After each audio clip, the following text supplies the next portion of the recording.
अस्सलाम वालेकुम, मेरा नाम मोहम्मद यूसुफ कामरान है और आज हमारा टॉपिक है क्वाड्रेटिक इक्वेशन के हवाले से। क्वाड्रेटिक इक्वेशन चेक करते हैं। क्वाड्रेटिक इक्वेशन है क्या?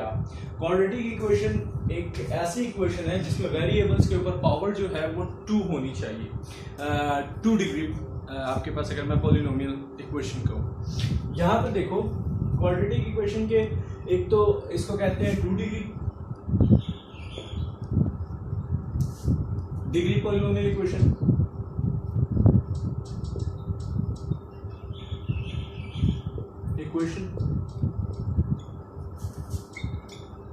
ठीक है। ये इसका एक अदर नाम है। हमारे पास सीन ये है कि हमने करना ये है कि आज हमने इसकी इक्वेशन को पूरे डेप्थ में देखना है और इसके ग्राफ्स को भी चेक करना है कि इसके ग्राफ्स क्या क्या पॉसिबल हो सकते हैं। यहां पर देखो बेटा, क्वाड्रेटिक इक्वेशन वैसे तो आपकी बुक्स में काफी डेफिनेशंस लिखी होंगी, इसलिए मैं डेफिनेशन को फुलफिल नहीं करता यहाँ पर। सिर्फ मैं आप लोग को उसका कॉन्सेप्ट देता हूँ कि डेफिनेशन क्या है क्या रही है। देखो यहाँ पर जो हमारे पास क्वाड्रेटिक इक्वेशन है उसकी जो मेन वो है, जो मेन पॉइंट्स हैं वो ये कहते हैं कि आपके पास जो डिग्री है, कोई भी वेरिएबल है, वेरिएबल की पावर जो है वो 2 होनी चाहिए, ठीक है। शुड बी 2, मतलब शुड बी 2। इसलिए अब सेकंड पॉइंट वो ये है कि आपके पास कोएफिशिएंट, ये anti coefficient of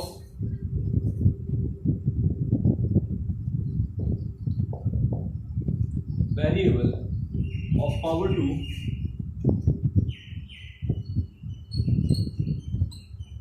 should not be 0।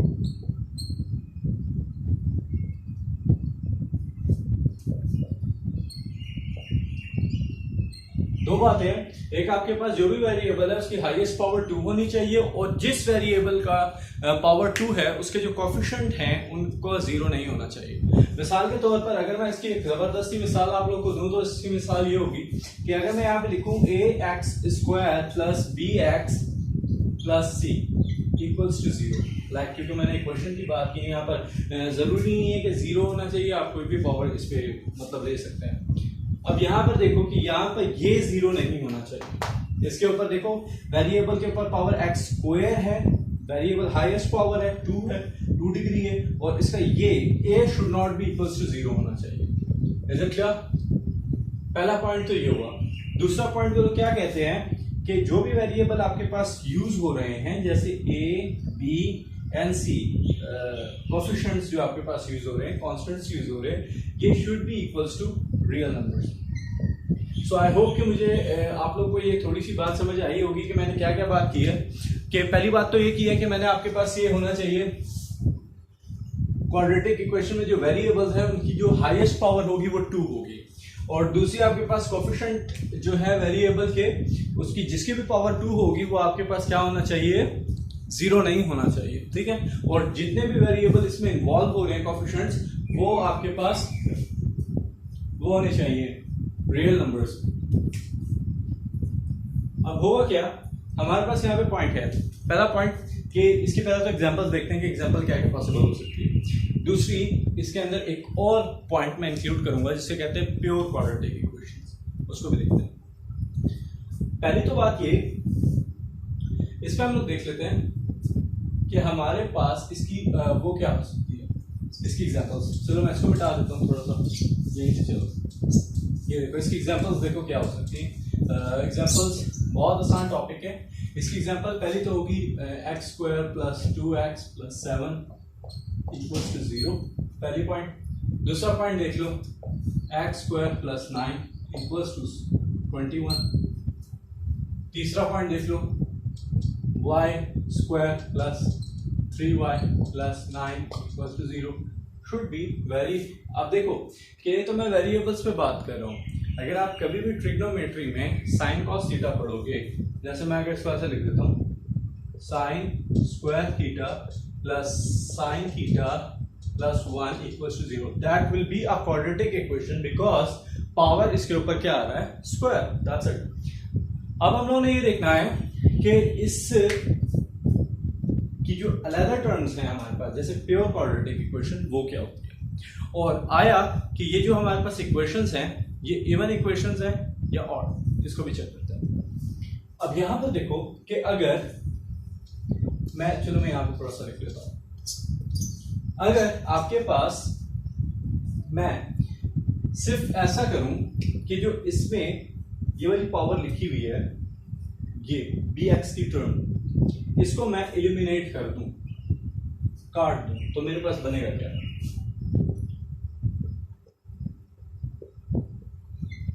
ये फॉर्म बनेगी। यही फॉर्म आपके पास क्या कहलाती है? Pure quadratic equation. इसको मैं प्योर लिख देता हूं।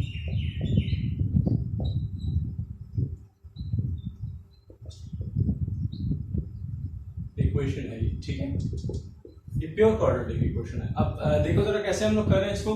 प्योर क्वाड्रेटिक इक्वेशन है, इसकी कुछ एग्जांपल्स देखो। एग्जांपल्स क्या हो सकती हैं? लाइक कि अगर मैं इसके ऊपर लिखूं, जो मैं इससे लिख लेता हूं, इसके ऊपर मैं लिख देता हूं like 4x² + 7 = 0, that's it, pure quadratic equation होगी। जैसे 9x² + 21 = 0, प्योर क्वाड्रेटिक इक्वेशन होगी। अच्छा, कुछ बच्चे समझते हैं कि यहाँ पर 0 होना बहुत जरूरी है। जरूरी नहीं है यहाँ पर 0 होना, ठीक है, बस इक्वेशन को फुलफिल करने के लिए हम लोग यहाँ पे सिर्फ = 0 लिख देते होते हैं। वैसे जरूरत नहीं होती यहाँ पर 0 लिखो। अब देखो यहाँ पे मैंने 21 भी लिखा हुआ, कोई इतनी बड़ी प्रॉब्लम नहीं, ठीक है। अब अगर जो शार्पी बच्चा होगा वो क्या बोलेगा? सर इसमें प्योर क्वाड्रेटिक इक्वेशन कैसे बन सकती है? बिल्कुल बन सकती है, बन गई प्योर क्वाड्रेटिक इक्वेशन। ट्रिग्नोमेट्री में प्योर क्वाड्रेटिक इक्वेशन जहन में रहेगा आपके कि अगर हमारे पास क्वाड्रेटिक इक्वेशन सिर्फ वेरिएबल्स में एग्जिस्ट नहीं करती, बहुत पते की बात बता रहा हूं आपको, सिर्फ वेरिएबल्स पे एग्जिस्ट नहीं करती pure quadratic equation, it will be exist on everything. मिसाल के तौर पर मैं अगर आपके पास इनइक्वालिटीज पे बात करूंगा तो उस पर भी क्वाड्रेटिक इक्वेशन वैलिड होगी, और अगर मैं ट्रिग्नोमेट्री की बात करूंगा ट्रिग्नोमेट्री में भी वैलिड होगी। Is it clear? अब यहां पर देखो मेरे पास, मैंने आप लोग को ये बताया कि क्वाड्रेटिक इक्वेशंस क्या होती हैं जिनके ऊपर पावर 2 एग्जिस्ट करे, वेरिएबल के ऊपर पावर। और दूसरी बात मैंने ये आपको बताई थी कि जो भी वेरिएबल है जिसके ऊपर पावर 2 है, he should be not equals to 0, वो 0 के इक्वल नहीं होना है, जैसे यहाँ पे मैंने इसको लिखा है, ठीक है। और तीसरी बात मैंने प्योर क्वाड्रेटिक इक्वेशंस की बताई थी और उसकी एग्जांपल भी बताई थी। तो आई होप कि आप लोगों को इसका कुछ समझ आ गया होगा। अब हम लोग चलते हैं कि इसमें हमारे पास और क्या क्या चीजें हैं। इसमें हम लोगों ने ग्राफ्स कैसे बनाने हैं और क्वाड्रेटिक फंक्शन क्या होता है उसको भी डील करते हैं।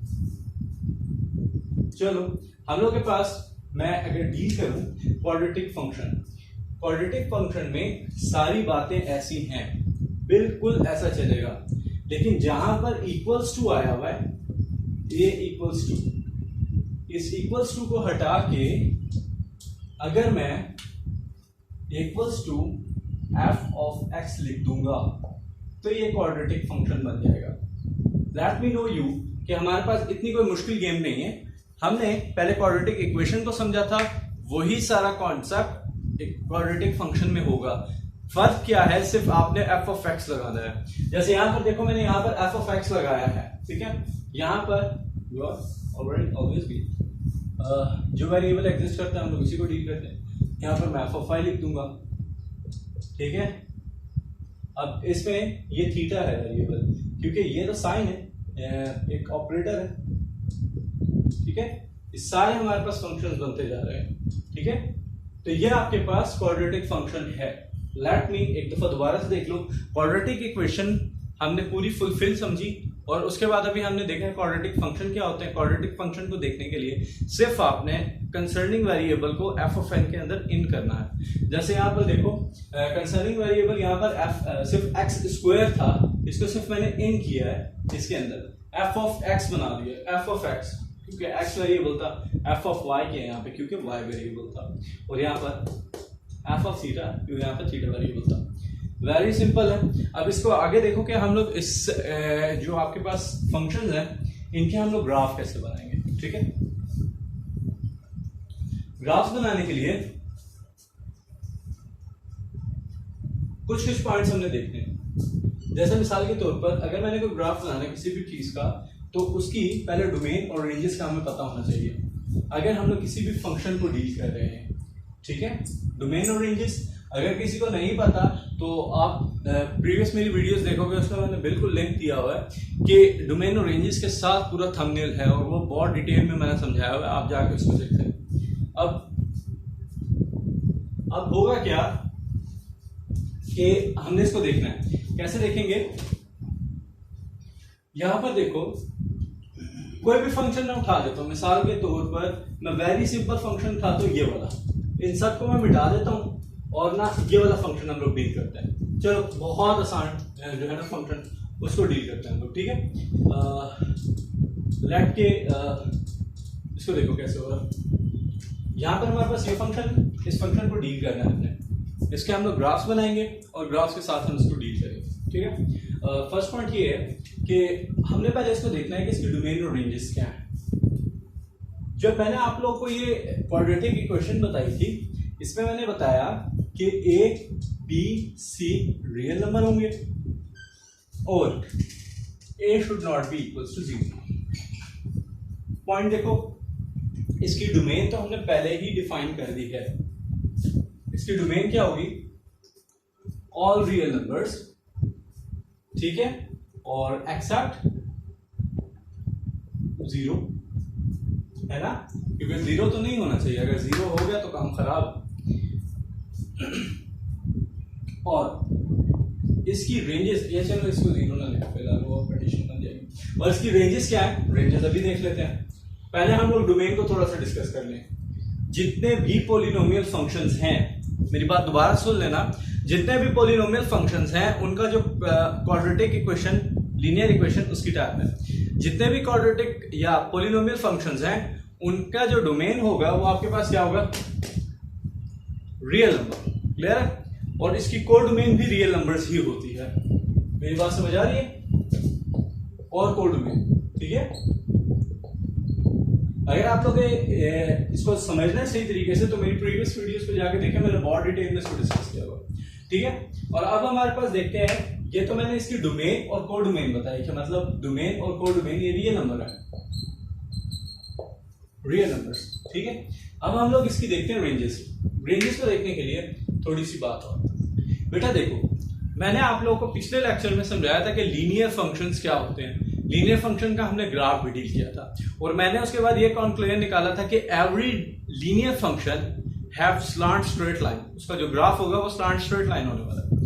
अब यहां पर ये है क्वाड्रेटिक इक्वेशन। क्वाड्रेटिक इक्वेशन का क्या ग्राफ होगा अभी हम लोग इसको चेक करते हैं, ठीक है। लेट कि अगर मैं इसका ग्राफ बनाऊंगा तो इसका ग्राफ कुछ ऐसे बनता है। जितने भी क्वाड्रेटिक इक्वेशन है उसका ग्राफ ऐसे बनेगा या ऐसे बनेगा। Is it clear? इसको मैथमेटिकल टर्म में पैराबोला कहते हैं। पैराबोला क्या होता है हम लोग 6th चैप्टर में डिटेल से पढ़ेंगे, लेकिन अब फिलहाल ये देखो कि ये जो अपवर्ड है और ये डाउनवर्ड है पैराबोला, ठीक है। अगर कोई चीज स्माइल कर रही है, लाइक ये स्माइल कर रहा है ना, देखो, चलो मैं इसको ये कर देता हूं, स्माइलिंग फेस, तो ये अपवर्ड है, डाउनवर्ड। Is it clear? ये upward parabola, downward parabola. Quadratic equation में कभी भी अपवर्ड पैराबोला या डाउनवर्ड पैराबोला को डायरेक्ट चेक करने के लिए हमने ये देखना होता है कि इसके लीडिंग कोएफिशिएंट का जो है वो आपके पास क्या बिहेवियर है। अगर आपके पास लीडिंग कोएफिशिएंट इसका पॉजिटिव है तो वो आपके पास अपवर्ड पैराबोला होगा, और अगर आपके पास लीडिंग कोएफिशिएंट माइनस है तो वो लोअर पैराबोला बनेगा। Is it clear? अब हम लोग इसमें देखते हैं तो ये पता नहीं चला कि अगर आप किसी भी क्वाड्रेटिक इक्वेशन का ग्राफ बनाएंगे क्वाड्रेटिक फंक्शन का तो वो पैराबोला बनेगा, अपवर्ड या डाउनवर्ड। दूसरी बात, ये सिमेट्रिक है, symmetric with respect to X axis और वाई एक्सिस।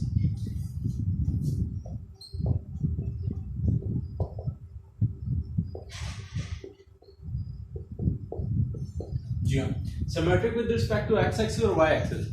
बेटा एक्स एक्सिस का तो सवाल पैदा नहीं होता कि ये हो, क्योंकि ये क्वाड्रेटिक इक्वेशन है। हाँ, इसका आप पूछ सकते हो कि सर ये आपके पास क्वाड्रेटिक इक्वेशन सिमेट्रिक है विद रिस्पेक्ट टू और नॉट। देखो अगर मैं इसको मूव करके यहां पर ले तो फिर तो बिल्कुल ठीक है, वाई एक्सिस के इस तरफ और उस तरफ सारी सेम वैल्यू होगी, लेकिन इस टाइम इसका मैं नहीं बता सकता।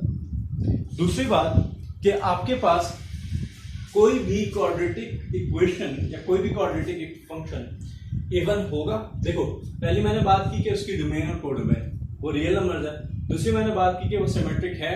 जी, ये सिमेट्रिक हो सकता है, पॉसिबल है लेकिन वाई एक्सिस पे, ठीक है। सिमेट्रिक वाई एक्सिस पे पॉसिबल हो सकता है, लेकिन मैं श्योरिटी नहीं कहता कि ये होगा, ठीक है बेटा। अब दूसरी बात ये कि क्वाड्रेटिक इक्वेशन, कौन सी ऐसी क्वाड्रेटिक इक्वेशन होगी जिसका परफेक्ट हमें पता है कि वो symmetric with respect to Y axis होगा और वो सिमेट्रिक मतलब इवन फंक्शन होगा।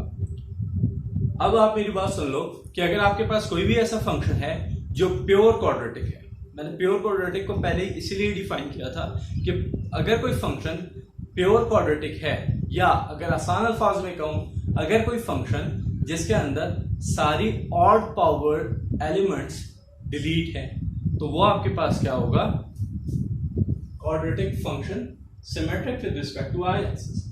और ये भी है कि वो इवन फंक्शन होगा। आपको इवन फंक्शन ऑड फंक्शन में कोई मसला है तो भी मेरे पीछे वीडियोस बनी हुई हैं, आप उसमें चेक कर सकते। ओके, अब इसमें देखो थर्ड पॉइंट, किसी भी फंक्शन को देखने के लिए पहला तो मैंने देखा है symmetric with respect to Y axis है, मैंने बताया पॉसिबल है, ये हो सकता था अगर इसका मैं ग्राफ बनाता, वैसे तो मैंने आपको एग्जांपल दिए, पॉसिबल है। और कौन सी ऐसी वैल्यूज हैं जो परफेक्ट आपके पास Y symmetric with respect to Y axis होंगे, ऑब्वियसली आपके पास pure quadratic equation perfectly even होंगी और वो आपके पास क्या होंगी, वाई एक्सिस वाई सिमेट्रिक, ठीक है। अब थर्ड पॉइंट देखो कि सर क्या ये मैनी टू वन है या वन टू वन फंक्शन। क्या करते थे मैनी टू वन और वन टू वन के लिए? यस, हॉरिजॉन्टल लाइन टेस्ट करते थे। Horizontal line test previous videos पे चेक करो क्या करें।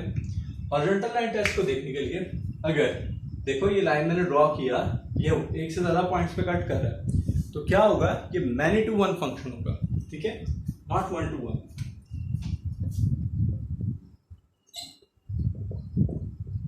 ओके, अब एक और सवाल आता है सर कि ये आपके पास इनटू फंक्शन है या ऑन टू फंक्शन।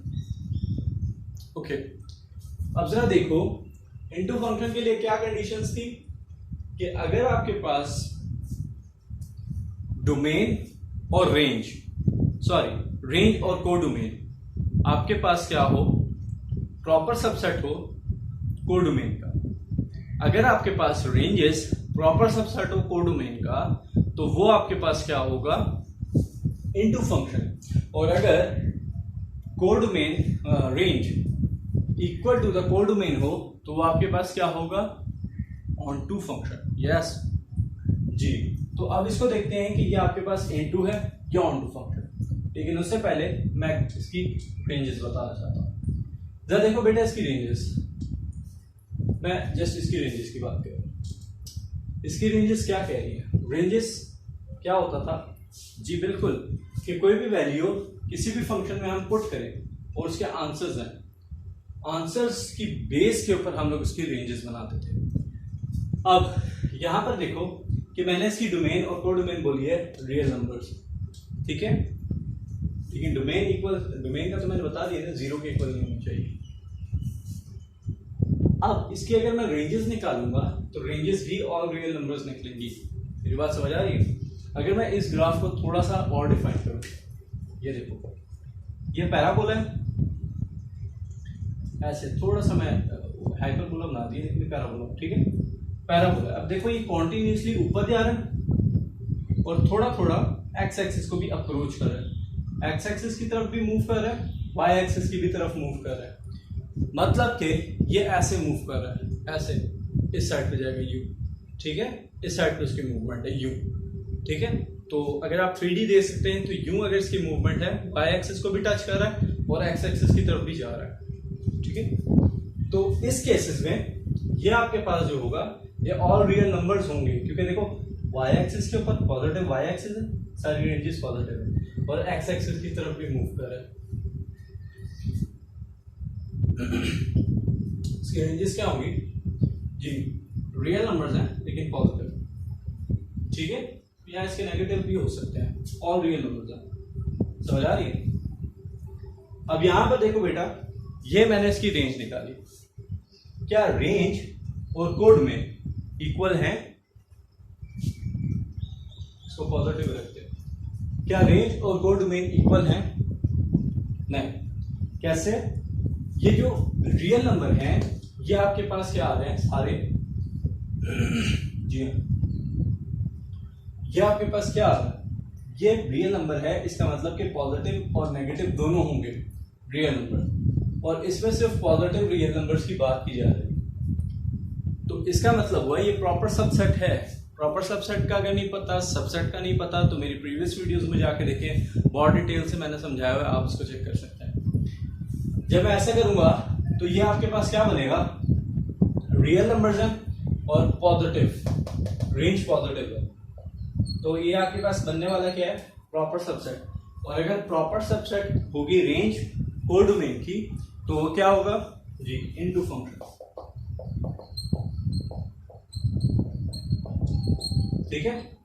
सो अब ये आपके पास आपने देखना है कि ये इवन फंक्शन है या ऑड फंक्शन। लेट मैंने आपको पहले बता दिया था कि अगर किसी भी फंक्शन में से अगर आपके पास कोई भी ऑड पावर एग्जिस्ट कर रही है तो वो आपके पास इवन फंक्शन नहीं होते। अगर आप उस ऑड पावर को एलिमिनेट कर दें तो ये आपके पास क्या बन जाएगा, एक इवन फंक्शन एग्जिस्ट करेगा, और ये भी, ठीक है। सो आई होप कि आपको मेरी कोशिश कुछ ना कुछ समझ आई होगी, ठीक है। सो मेरी नेक्स्ट वीडियो के लिए आप लोग को ऐसा करना है कि you have to be like my channel and subscribe also, ठीक है, and wait to the next video and share the beauty of mathematics to others. Until to the next video, Allah Hafiz.